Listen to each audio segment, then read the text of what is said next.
Hi, this is Scott Garibay, and today I want to talk about Dungeons and Dragons, and I want to talk about complexity, and I want to talk about the board game Calico, and what Dungeons and Dragons does that the board game Calico does not, and what it means about the Dungeons and Dragons community, and what it means about the board game community, and how these are fundamentally different, and why the Dungeons and Dragons community is so it doesn't function like any tabletop, like it doesn't function like any game community in the world, right?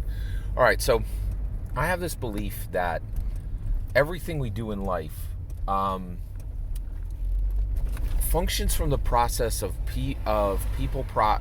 functions from the template of people, processes, and tools, right? So when we go to accomplish a thing, right, we're going to use tools. We're also going to have a process in place, and we're going to deal with people, right? And I think a lot of what you see in life is you get this situation where people go to accomplish X task, right? And like a huge fundamental important task, right? And they pay hyper attention to the tools. They're like, I need the right tools for this. Many people ignore process, and they'll just do enough process to get through the task, right? And then they think that the people part is just not that important, and they don't engage with it, right? The Dungeons and Dragons community is not like that. When the Dungeons and Dragons community proceeds and it does Dungeons and Dragons, right, it pays hyper close attention to the tools. Look at all the the focus that's around books and miniatures and dice. There's just huge amounts of attention around the tools. The process has incredible attention to it, right? There's so much attention paid to rules, so much attention to the publishing process, so much attention to bringing it to the table, everything about Dungeons and Dragons, right? But the part where Dungeons and Dragons doesn't stop is the people part, right? And so we have these conversations on Dungeons and Dragons that are not had on many other games, right?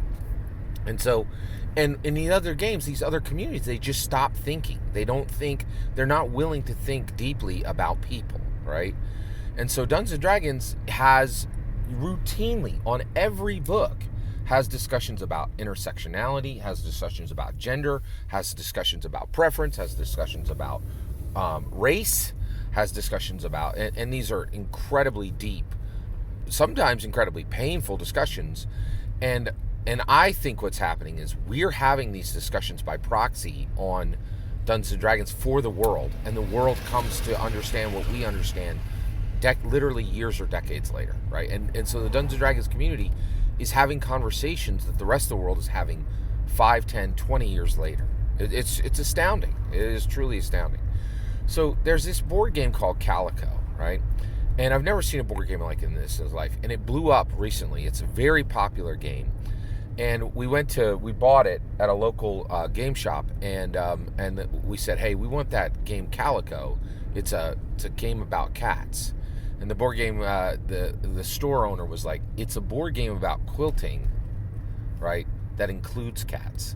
And he was correct, right? And so you build these quilts with these tiles in the board game, and then it attracts these cats, right?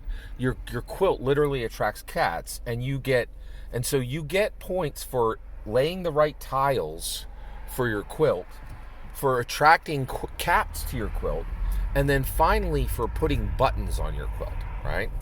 And it is, and I know this is going to sound a little strange, but it is the most complicated game I have ever seen, and it doesn't use math. It uses restrictions and patterns and logic, and it is outrageously complicated in its strategy.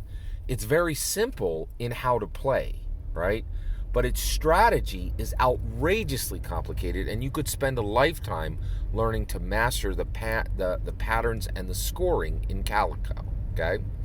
So the people who made Calico are brilliant, right? And they've mastered their tools. The board game itself is masterful, right? They've mastered the process. Their rules are extremely well crafted and built, right? But the people part is completely, they just stop. They don't deal with questions that the D&D community is willing to deal with head on. And so let me explain this. So Calico, and you will hear this nowhere else on the internet. Boy, this, I win the trophy for the most unique content on Dungeons & Dragons. The cats in Calico are real cats, right? There are pictures in the back of the rule book of real cats, right? Like Button, like with names like Ginger Snap and names like Rufus and names like Bluebell, and they are different types of actual real cats, and they're the cats of the designers of the game and the playtesters of the game. They're the real cats, right? And so and then there are buttons in the game, or there are there's like tokens in the game that represent these real cats. But here's the problem. Rufus is worth 1 point, right? Bluebell is worth 3 points, right? And then, Ginger Snap is worth 7 points, right? Now, the problem with this is nobody thought, hey, why is Rufus a 1 point trash cat? Nobody wants that stupid cat, right? It's only worth 1 point. Whereas Ginger Snap is worth 7 points. This is outrageously judgmental against these actual real cats, right? And it's inappropriate, right? Like, you can't, this would be like if I, put 3 humans against the wall and was like, you're a 1, you're a 3, and you're a 7, right? Your value, you are worth 1/7. You, Bob, are worth 1/7 of Jacob. What? That's not, it's super judgmental, right? Completely inappropriate, right? And the reality is it's completely people related, right? Like this, you'd have to worry about judgment, right? And discretion and people's feelings when you deal with this, right? And you're like, hey, Scott, it's just cats, but those are real owners, right? Did the owners know that the cats would be judged against each other and be given different point values?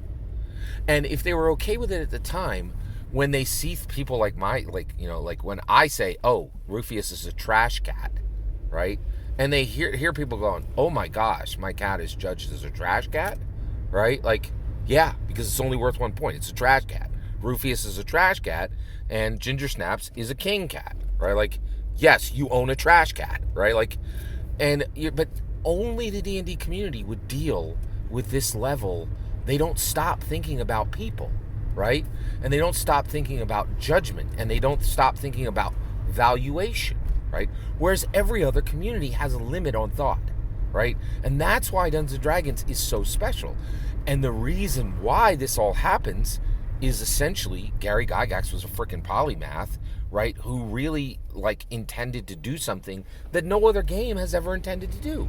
In my humble opinion, he built a human improvement engine that would fundamentally change human narrative and set a new direction for human emotional, intellectual, and quite possibly spiritual evolution for all time forward, right? Until the earth cracks in half and turns to fire, right? And that's the difference, right? The board game community are just fundamentally lesser than the tabletop role-playing game community, and there's less thought and less innovation and less passion and less. The D&D community is the preeminent community of intelligent, charismatic, confident people on the planet, and it is way above every other community that exists in the secular section of the world. It's just fundamentally different and incredibly strange, right? Every word of that is my humble opinion. What matters is when I get to hear your humble opinion when you get in the comments and send your traffic. Please consider liking and subscribing, and have a wonderful millennium.